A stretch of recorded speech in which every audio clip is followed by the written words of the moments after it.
Salam saudaraku yang dikasihi Tuhan. Pada saat ini kita dalam program Bisikan di Pagi Hari dengan judul Kaki Besi.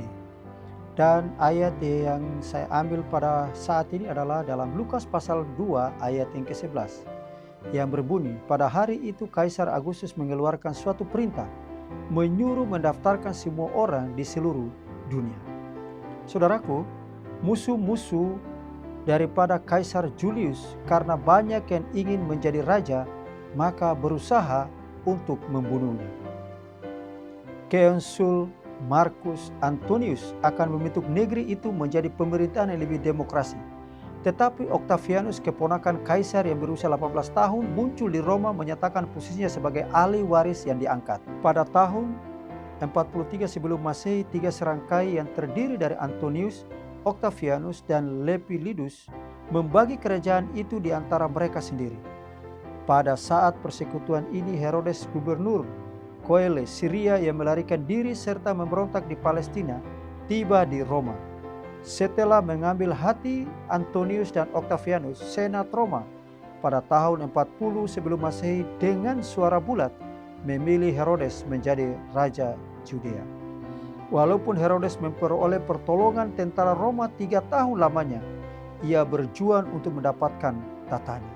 Saat ini Herodes pada tahun 37 sebelum Masehi adalah tuan sebuah kota yang rusak dan raja atas bangsa yang membencinya. Antonius lupa tugasnya ketika Kleopatra VII, permaisuri Mesir, menanamkan dalam benaknya cita-cita menjadi raja. Pada tahun 32 sebelum Masehi, Octavianus menyatakan perang dengan Antonius, menaklukkan angkatan laut di pantai Actinium di sebelah barat Yunani. Antonius dan Kleopatra lari ke Mesir di mana keduanya bunuh diri.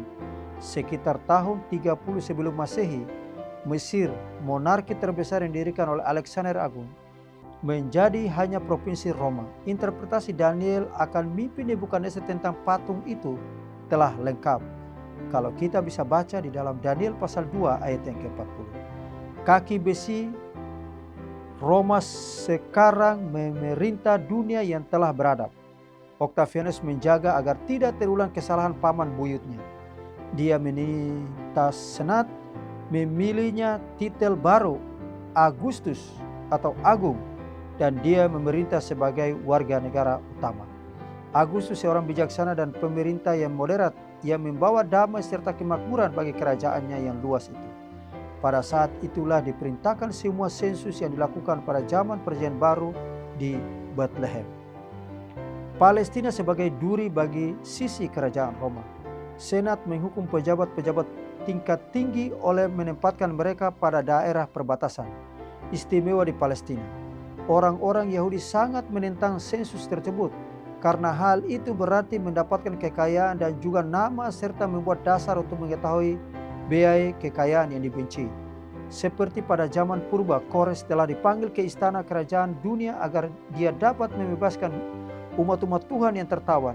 Demikian juga Kaisar Agustus dibuat sebagai wali untuk memenuhi maksud Allah dalam membawa Yesus atau ibu Yesus ke Bethlehem.